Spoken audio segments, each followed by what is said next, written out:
டெஸ்கோப் விட்டு பார்த்தாங்க, எல்லாமே சேர்த்தாங்க தவிர அது வந்து க்யூர் ஆகலை. ஐயாவுடைய அறிமுகம் எனக்கு கிடச்சிது. சரி பார்க்கலான்னு ஒரு ட்ரிப்பு கேட்டேன். 2 மாதம் மருந்து கொடுத்தார். அந்த பிரச்சனை இல்லை, படபடப்பு இல்லை, வயிறு உப்பசம் இல்லை, ஒரு நாளைக்கு 4-5 முறை மோஷன் போவோம், அந்த பிரச்சனை இல்லை. கை கால் அந்த பசி டைம் இருந்தாலும் கையில் உதறும், நடக்கும். ஆமாம், அப்படியே அந்த நடுக்கம் வந்துடும், அது அடங்காத விஷயம். அந்த வெறும் வயிற்றில் கஷாயம் குடிக்க சொல்லி இந்த சூரணத்தை கொடுத்தோம். இதில் பார்த்தீங்கன்னா முக்கியமாக நம்ம சேர்க்கறது பார்த்திங்கன்னா நத்தச்சூரி, அதுக்கப்புறம் கரிசாலை, கீழநெல்லி, அந்த மாதிரியான மூலிகைகள் தான். பசிக்காத போது எனக்கு பசிக்கும் போது தண்ணி குடிக்கிறது, இந்த டீ குடிக்கிறது இதெல்லாம் வேண்டாம்னு அவர் டீ காஃபியை விட்டுட்டார் ஆல்மோஸ்ட். அதுதான் அந்த உணவியல் முறை, நீங்கள் சொல்கிற மாதிரி அந்த சைரீக உணவு, இதெல்லாம் தான் வந்து அவர் சீக்கிரமாக ரெக்கவரி ஆகி வெளியே வர்றதுக்கு காரணம்.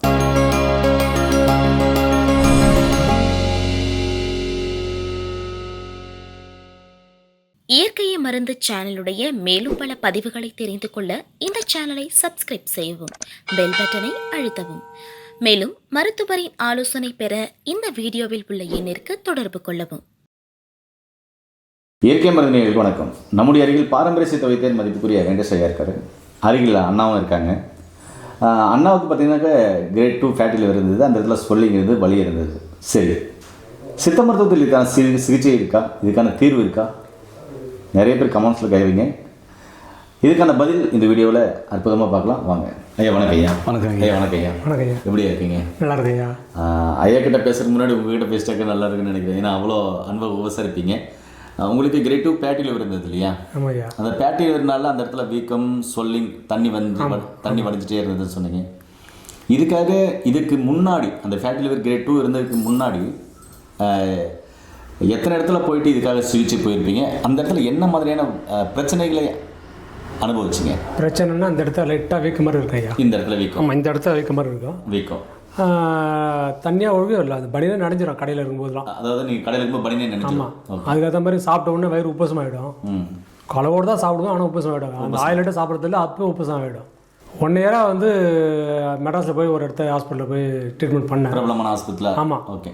ஆனால் அந்த பிரச்சனை தெரிந்த மாதிரி தெரியல, அப்படி தான் இருந்தது. கிட்டத்தட்ட எனக்கு தெரிஞ்ச ஒரு 10 வருஷம் மேலே அப்படி தான் இருந்தது. 10 வருஷமாக அந்த ஃபேட்டி லிவர் இருக்குது? ஆமாம், அது ஃபேட்டி லிவர் எனக்கு தெரியாது. என்னவோ அல்சருன்னு நினச்சி தான் நான் போனேன். நான் அல்சர்னு நினச்சிட்டு போயிட்டேன். ஆமாம், எண்டோஸ்கோப் விட்டு பார்த்தாங்க, எல்லாமே சேர்த்தாங்க தவிர அது வந்து க்யூர் ஆகலை. ஐயாவுடைய அறிமுகம் எனக்கு கிடச்சிது. சரி பார்க்கலான்னு ஒரு ட்ரிப்பு கேட்டேன். 2 மாதம் மருந்து கொடுத்தார். அந்த பிரச்சனை இல்லை, படபடப்பு இல்லை, வயிறு உப்பசம் இல்லை, ஒரு நாளைக்கு 4-5 முறை மோஷன் போவோம், அந்த பிரச்சனை இல்லை. கை கால் அந்த பசி டைம் இருந்தாலும் கையில் உதறும், நடக்கும். ஆமாம், அப்படியே அந்த நடுக்கம் வந்துடும், அது அடங்காத விஷயத்தில். அந்த 12 மணிலாம் சாப்பிட்டா தான் நடுங்கும். ஆனால் இப்போ அது இல்லை, 1:30-2 கூட நம்ம சாப்பிட்டோம்னு பிரச்சனை இல்லை. ஆனால் இருந்தாலும் நம்ம அந்த லெவலுக்கு போகிறதில்ல, லெவலில் வச்சுருக்கீங்க. ஆமாம். இப்போ நல்லா இருக்கீங்களா? நல்லா இருக்கேன். இப்போ அந்த வீக்கம், அதாவது இல்லை வீக்கம், கல்லீரலோட வீக்கம், அது ஸ்வெல்லிங்கு, தண்ணி போகிற மாதிரி எதுவுமே இல்லை. அது அந்த ஐட்டம் இல்லை. அந்த உப்பசம், வயிறு உப்பசம் எதுவுமே இல்லை. இப்போ வடை பஜ்ஜி போட சாப்பிட்டோட அந்த உப்பசம் இல்லை. அதுக்கு மேலே ஒரு வடை சாப்பிட்டா உப்பு கூடும். ஏன்டா அதை சாப்பிட்ணுன்னு நினைப்பேன். அந்த பிரச்சனை இப்போ இல்லை. பிரச்சனை இல்லை. கிட்டத்தட்ட 8 மாதம் ஆச்சு. 8 மாதம் ஆச்சு? ஆமாம், இது மருந்து விட்டு 8 மாதம் ஆச்சு. ஓ, மருந்து ஸ்டாப் பண்ணிட்டீங்க? இல்லை, கிடையாது. 2 மாதம் தான் கொடுத்தாரு. ஓ, 2 மாதம் எடுத்தீங்க, மருந்து விட்டு 8 மாதம் ஆச்சு. 8 மாதம் ஆச்சு. Okay okay. நீங்கள் சொல்லுங்கள், இந்த மருந்து தான் அவங்களுக்கு கொடுத்தீங்களா? ஆமாம் ஐயா. சரிங்க, நீங்கள் சொல்லுங்கள். ஃபேட்டி லிவர் கிரேட் 2ல் வந்தார். ஆமாம். அதுக்கு நீங்கள் என்ன மாதிரியான சித்த மருத்துவ சிகிச்சை கொடுத்தீங்க? அவர் வரும்போது என்ன கண்டிஷன் வந்தார்? இப்போ நல்லா இருக்கேன்னு சொல்கிறாரு. இதுக்கான அந்த ரகசியம் என்ன? ரகசியம்லாம் இல்லை, பெரியவங்க சொன்னது தாங்க ஐயா. நம்ம இது கஷாயம் காலை மாலை வெறும் வயிற்றில் கஷாயம் குடிக்க சொல்லி இந்த சூரணத்தை கொடுத்தோம். இதில் பார்த்தீங்கன்னா முக்கியமாக நம்ம சேர்க்கறது பார்த்திங்கன்னா நத்தச்சூரி, அதுக்கப்புறம் கரிசாலை, கீழநெல்லி, அந்த மாதிரியான மூலிகைகள் தான். மருதம்பட்டையும் சேர்ப்போம் இதில், இந்த கஷாயத்தில். இது சூரணம் பார்த்திங்கன்னா பருப்பும் செந்தூரம்லாம் சேர்த்து இது கொடுப்போம். இது வந்து காலை இரவு உணவுக்கு முன்னாடி ஒரு 1/4 ஸ்பூன் அளவு, அதாவது 1 கிராம் அளவு எடுத்துகிட்டு வந்தாங்கன்னா ஒரு 10-15 நாள்லேயே வித்தியாசம் தெரியும். ஆனால் 1 மாதம் 2 மாதம் எடுக்கணும். எடுத்தால் தான் அது நல்லா அந்த வீக்கெல்லாம் வற்றி நல்லா ரத்தம்லாம் சுத்தமாகிட்டு இதில் என்னன்னா ரத்த சோகையும் சரியாகும். ஏன்னா லிவர் தானே மெயின். ரத்த சோகை இருந்தாலும் சரியாயிடும் இது கூட. வீக்கமாக வத்திரும். ஓகேங்க. இவருக்கு வரும்போது என்ன கண்டிஷன் வந்தார், என்ன மாதிரியான பத்திய முறைகள் உணவு முறைகளை மாற்றினீங்க? நம்ம கொழுப்பு சார்ந்த உணவுகள், அதாவது சைவமாக இருங்க, இந்த ஒரு மெடிசின் எடுக்கிற வரைக்கும் ஒரு 2-3 மாதம் சைவமாக இருங்க, அசைவ உணவுகள்லாம் தவிர்த்துருங்க. முக்கியமாக இந்த எண்ணெயில் பொரித்தது வறுத்தது இந்த கொழுப்பு சார்ந்த உணவுகள்லாம் அவாய்ட் பண்ணுங்க அப்படின்னு சொல்லியிருந்தோம். அது பசி எடுக்கும்போது சாப்பிடுங்க, ஸ்கிப் பண்ணாதீங்க. பசிக்காத போது எனக்கு பசிக்கும் போது தண்ணி குடிக்கிறது, இந்த டீ குடிக்கிறது இதெல்லாம் வேண்டான்னு அவர் டீ காஃபியை விட்டுட்டார் ஆல்மோஸ்ட். அதுதான் அந்த உணவியல் முறை. நீங்கள் சொல்கிற மாதிரி அந்த சைவீக உணவு இதெல்லாம் தான் அவர் சீக்கிரமாக ரெக்கவரி ஆகி வெளியே வர்றதுக்கு காரணம்.